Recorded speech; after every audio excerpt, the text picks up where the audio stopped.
میرال کی بریانی کھانے کی خواہش پر نسا کی والدہ میرال کو کال کر کے بلاتی ہے، اور میرال اس کے بعد ان کے گھر جب پہنچتا ہے تو نسا کو اس کی والدہ کہتی ہے کہ تم میرال کے پاس بیٹھو۔ لیکن جب نسا میرال کے پاس جاتی ہے تو اس سے پوچھتی ہے کہ تم کس پر یہاں پہنچے ہو؟ تو میرال کہتا ہے کہ میں موٹر سائیکل پر آیا ہوں۔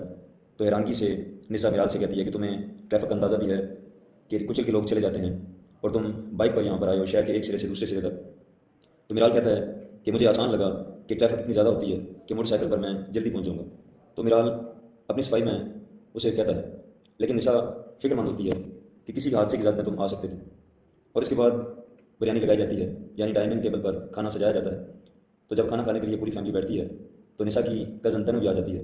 وہ میرال کے ساتھ بیٹھنا چاہتی ہے، کرسی جو ہی کھینچتی ہے تو نسا تنو کو منع کرتی ہے کہ تم یہاں پر نہیں بیٹھ سکتی، ہٹ کر بیٹھو، دوسری کرسی پر بیٹھو، اشارہ کرتی ہے کہ آپ یہ کرسی چھوڑ دو۔ اس پر تنو ہٹ کے بیٹھ جاتی ہے۔ تنو بہت زیادہ باتیں کرتی ہے، لیکن نسا نے اس کو پہلے منع کیا ہوتا ہے کہ تم نے زیادہ باتیں نہیں کرنی۔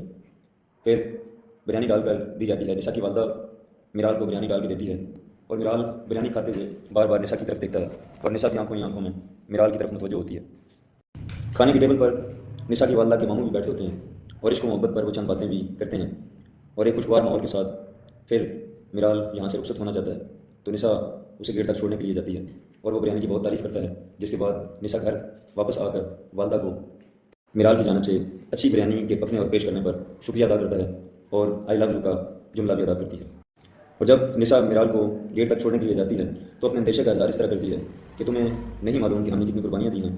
ایک ایکسیڈنٹ میں میرے والد کا انتقال ہو گیا تھا، ایک موبائل چھیننے کے چکر میں چوروں نے میرے والد کا قتل کر دیا، جس کی وجہ سے میں اس کمی کو آج تک نہیں بھولی۔ یہ خلا آج تک پر نہیں ہوا۔ میں آج تک اپنے والد کو یاد کرتی ہوں۔ ان کے کھونے کے بعد مجھے ہر قیمتی چیز کے کھونے کا ڈر لگا رہتا ہے، اور جیسا کہ میرے لیے وہ بہت اہم تھے، اسی طرح میں آپ کو کھونے سے ڈرتی ہوں، کیونکہ میری زندگی میں اب آپ سے زیادہ کوئی اہم نہیں۔ دونوں جانب سے محبت دن بدن مضبوط ہوتی جا رہی ہے، پروان چڑھتی جا رہی ہے۔ دیکھتے رہیں کہ اس کے بعد اگلی قسط میں کیا ہوتا ہے۔